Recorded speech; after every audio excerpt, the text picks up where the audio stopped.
right, well, we're back at it again. I'm going to do a final thought on a book that I just read. If this cemetery looks familiar, it is the one that I did my library tag that the Book Buds came out with. So probably not going to do a whole lot of walking around. It's pretty hot. I'm in the shade. I'm enjoying this. So yeah, we're going to give this a final thought on a book that I just read. It was the book called The Red Mesa, which was written by Warren H. Miller. It was 262 pages. It's a classic Western, and it was first released in 1923, which just so happens to be the same year that the Titanic sunk and Fenway Park opened. The other thing is, if you know how to use Project Gutenberg, Graz, you can get this for free. You can read this book for free if you know how to use Project Gutenberg. So let's see. Red Mesa. Yeah. Final thoughts.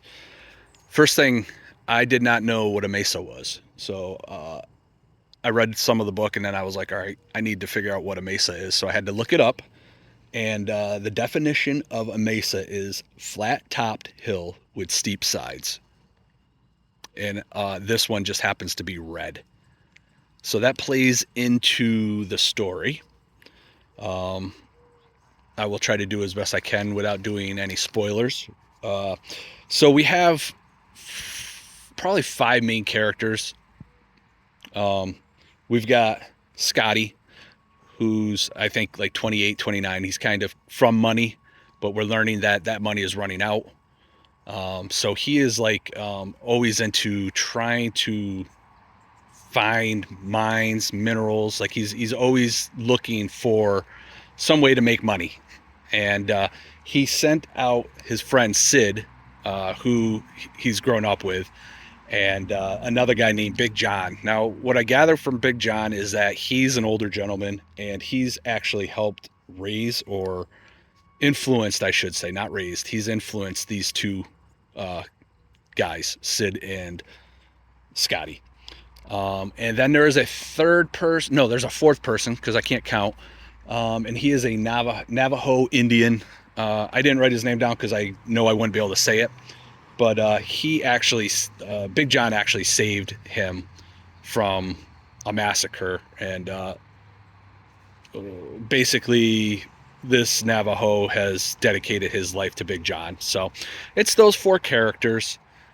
Scotty has sent his friend Sid and Big John out. Let's see, I got to write it down because I couldn't remember. Yeah, he sent them out searching the cliff dwellings in Arizona. So they were inhabited back in the 1600s. I'm sure we've seen those pictures where there's like cutouts of where people would live inside cliffs. So he's sending them there in hopes to find some type of treasure or something of value. There was a story that was told, and that's why these guys are there. So what we find out is while those two are searching this area,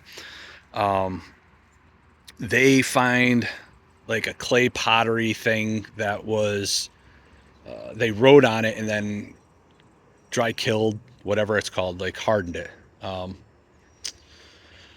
And they buried it with the guy. So they grabbed this pottery, and I don't know that it's a tie. I think they actually call it a tablet, maybe. And it is written in Latin, but Sid is able to read like the keywords, and it's basically like gold. He can read that word, mine, and where the location of this is. And he's excited to get back to Scotty to tell him what they found. So they head back to where Scotty's located, and they decide that they're going to go in search of this Red Mesa that supposedly somebody knew about back in the 1600s. And I think this is like early 1900s that this story is supposed to be taking place. It never says. I don't know. They even say something about an aeroplane. So I don't know. When did the Wright brothers? I don't know. It's got to be early 1900s. Anyway, they have this great idea that they're going to have this religious man who's a Mexican read the Latin for them. And of course, in most cases, the religious person ends up being a complete a-hole. And he reads this tablet and doesn't tell them what it is. And you can tell that he is now going to go and try and find this. So that is what the story basically, sorry, there is always a bug on that finger. That is basically the story. They're on a mission to get to this place that happens to be located in kind of like the middle of nowhere, like this lava flow. So they don't understand how there could be this like plateau, mesa type deal in this area, but they're going to go search for it.